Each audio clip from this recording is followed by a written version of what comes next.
see the value in our products, but the banners and buttons are becoming a commodity. It doesn't work as well anymore, and it's not where the future is.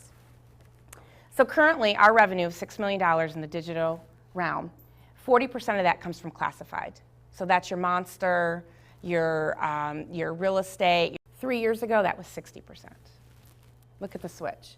Now it's 60% banners and rich media. So currently, of our $6 million, 60% of our revenue is coming from banners and rich media. Those products that are becoming a commodity and are constantly decreasing. And we're dependent on that. And we're only seeing that go up as classified continues to slip in that arena. Classified's doing an amazing job in the print realm as well as digital, but they've got so much competition out there, from Craigslist to AutoTrader to Cars.com to Trulia. I mean, the list goes on and on and on. So we purchased a Borrell report that gave us some forecasting for the next 5 years. And what we found is our line share products, which is those banners and buttons, in this marketplace in Tampa Bay will decrease 40%. So those who are spending money on banners and buttons in the next, now 4 years, 3.5, will decrease that spending by 40%. And that's what we're so dependent on. So we can't continue to grow, just depending on the banners and buttons. So we have to shift. So where is the growth? Well, targeted display, look at that. An increase from 9% to 46% in this DMA in 2015. What is targeted display? That is behavioral targeting, it's geo-targeting, it's social media, it's contextual advertising, it's relevant advertising based on what story you're reading, what's important to you. It's not the helicopter that's flying over for the auto dealer as you're reading a race story and you're not in the market for a car. That's not targeted display. It's much more niche, much more focused, smaller numbers. We all know this story. We work in media. We do this every day. It's all about reaching the right type of customer instead of the broad audience. It's about knowing where you live and being able to serve up ads for local restaurants within a 5-mile radius of you, rather than a restaurant that's 40 miles away in this DMA. Video has an increase from 10% to 19%. And we're not even getting a percentage of the video that's being spent in this marketplace online. And might I add, this is just the 4 counties that we serve. I didn't even take the entire DMA. This is just the 4 counties. So the products that we don't sell and the products we do sell, we do a little bit of video, but it's very limited. We do a little bit of social media. It's very limited on what we can do. We do a little bit of behavioral targeting, very, very limited on what we can do. We have to expand on that. And then the good news is paid search. Everybody knows what that is? Damn Google, right? Right? Those pure plays, they don't even have people on the street here, and they're eating our lunch. People are putting their credit cards in, self-serve. They don't even really understand search engine marketing. And they're taking 40% of the digital revenue that's spent in these 4 counties is going to Google and where? Seattle, wherever they're, Washington, wherever they are. We actually had an experience with an advertiser up in Hernando. He owned like a boat tour company. And he spends a couple $100 with us a month in print. And we sat down and we were chatting with him about digital. And he says, oh no, I can't get involved with anything y'all are doing. All my digital money is tied up in Google. I said, well, how much is tied up in Google? Oh, $10,000 a month. You're giving $10,000 a month to Google? Do you even understand search engine marketing? Do you think it's the right thing to do? Do you think that you're doing it correctly? I don't know, but I'm scared not to. Do you know that when we were buying search engine marketing here at the St. Pete Times, at our peak, we were spending about $6,000 at our peak. We don't buy any of it now. We don't have to. We have so much juice for the search engines because of all the rich content we have. We don't need that. But I couldn't believe that this guy was spending $10,000 a month. I have no way to be able to offer him additional products to compete with that. I can talk about, well, searches if they're active, if they're looking for a boat tour, and this is an opportunity to reach a broader audience or niche audience, or we can do creative, we can come out and do a video of a tour of your tour, whatever it may be. We can talk to all of that, but honestly, I don't have any products to compete with search. So we need that. Like I said, the good news is that paid search is looking to decrease. Everything I've read, the projection says Google has finally hit their high point. We're going to prepare. How many of you have heard about the CMS project? How many of you know what a CMS is? Okay. CMS is a content management system. It's basically the backbones of our website. Right now we use a Scenic for TampaBay.com. We haven't updated it in about 5 years. Anything that we do to it, our wonderful technical team build Band-Aids so that they can find workarounds so that it'll function properly and it can accommodate what we do need it to do in a limited arena. We also have about 5 other CMS systems that actually power some of our other websites, including Mugshots, PolitiFact, Things to Do, although we're moving Things to Do over. None of these systems talk to each other. Our CMS system needs a facelift. It needs a revamp. Our current system cannot accommodate setting us up for the future to be able to deliver the products that the marketplace is demanding. So we are in the process now of selecting a CMS system. I was not here during your pagination days, but from what I've heard, because Janet Woods is overseeing this project, it's very similar. We've been working on it for about 6 months. We went from about 25 systems, and we're down to 2. And I've sat through all the meetings and learned more about the CMSs than I ever thought I would. And I can speak to it to a point, enough to be dangerous. But it has been an amazing process to go through and look at everything that was available out there and then what will meet our needs. And as we were developing our functionality and technical requirements, everything that we knew we wanted to do, we really had to take a step back and reimagine. What is it? What do we want to do?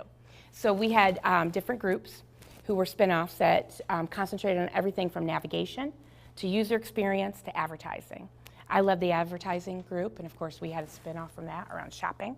And what we did is we looked outside of our traditional media, and as well as our traditional media, and we looked at the web and how people were using it.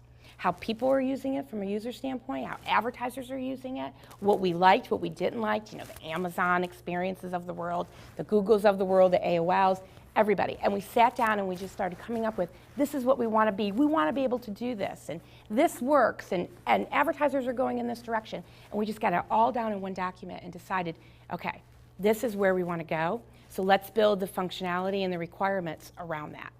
So then we were able, as we were looking at all these CMS systems, to say, nope, sorry, you can't do geo-targeting, you're off the list. You can't serve ads in this manner, off the list. And so it was a very scientific process without a lot of emotion. So that hard work has been going on for about 6 months also. So how many of you visit TampaBay.com daily? Okay. Weekly? Monthly? Ever? Okay. Easy to find things? You can be honest. My feelings won't get hurt. Yeah, if you're interested in whatever's right on the front. If you don't want any like archives or any additional information. I mean, we have this really rich content, and it's so hard to find. We make it really difficult. And it's just because of the limitations that we have from a technology standpoint. Everybody wants to make it better, but we just can't. So we decided we needed to make it better for the user. If they want to personalize a page, we need to be able to offer that opportunity. If they're reading a story about, the Rays, we need to have all of the other Rays stories right there where they can grab it. You don't have to keep looking or going back to sports. There's a lot of back. We're the largest media website in the DMA. We have the best content, we have the most traffic, we have the most unique visitors, and we only get 2.7% of the revenue that's spent in this marketplace. Makes me kind of ill, and then it makes me really happy because it's opportunity. Huge opportunity. In 2015, that number is going to go up to 550. Yeah, that's a lot of money, huh? And I'll tell you that advertisers aren't increasing their marketing budgets. I don't know if any of you knew that. Nobody's like increasing spending. What they're doing is they're looking at the pie and slicing it up differently. And every piece is getting smaller and smaller, especially traditional media. And that story I shared with you about social media is a perfect example of that. Coming in the marketplace and taking from traditional media. I'm glad it was the Osprey Observer, but it could be us, and it is us quite a bit. So here's some projections. Did some basic math. If we gain 0.5% of that digital spending in 2015, increase our revenue by 1.3 million. That's incremental. That's above and beyond what we're already doing. 0.5%. We should be able to do that before we get out of bed in the morning, okay, with the site for the content that we have. 1%. I think we should be able to do that before we get in our car, right? $3.84 million. Incremental. 1%. That's all we need to increase. I think we'll do 2%. So I'm going to throw that on there so it's on video now. $6 million. 2% increase. Currently, our current staff, our current salespeople, we see tremendous growth, 22% year over year. Our current sales staff when you look at how many of them are engaged. They all do a good job, they're learning, they're trying, they got a lot on their plate, we get all that. Systems are broken, it's really hard for them to get an ad live, am I right, Linda? It's gotten better, but it's still not easy. When you look at how many of those are truly engaged, and how we measure engagement is what percentage of their revenue is digital. Because the company goal is 10% at a minimum, we're currently at 5%. So if you look at those reps to see how many of them have 10% of their revenue is digital, it's 11%. That's 89% that are not at that level. They're not engaged. That's huge opportunity for us. With the right training, the right compensation, the right accountability, the right systems, the right products, we can do this. And the only way to do it is offer the products that they're demanding. So the hard work is continuing. We're in the final days of wrapping up this ROI so that we can take the project and hopefully get it approved through the marketing huddle for the CMS, the agency that will help us come in, the consultants, to help us with the user piece, as well as the systems that we need to be putting into place to actually deliver this, the training, the accountability, all the good stuff. So the ROI is almost wrapped up. We're going to continue to engage our sales. We have to. Our sales department has to continue to move forward. We need to be push, push, push. They're doing a great job, but we got to continue to move that forward. We have over 6,467 current customers that are buying print only. 6,467, that's a lot of print customers that are only buying print. And we don't want them to stop buying print. What we want is we want to go after those dollars that they're spending elsewhere, in the Googles, or in our competitors' websites, or in Facebook ads. We want to go after that money. And we already have relationships with those 6,467 people. They already believe in the St. Pete Times. They already have credit with us. We just need to have that discussion with them about the true needs analysis. What else are you doing in the digital space, and how can we compete? And we've got to be able to have the products in order to compete and have that conversation. And of course, we have to provide results. Those banners and buttons are getting really old, right? They've been old for a while. The car dealers love them because all they see is the click-through rate. I try to explain that when the helicopter is flying across your screen and somebody clicks on it, it means they're closing it. It doesn't mean they're interested. They don't want to hear that. You want to go explain that to me? I do, because I'm trying to talk them into something else because it's not working. Confidence, do we have confidence that we can do this? Absolutely. It's a perfect storm here. It's the most amazing place I've ever worked, coming from broadcast and cable. The commitment, the leadership, the journalism, the efficiencies, the operations, the people, we can do this. We just need the right systems in place.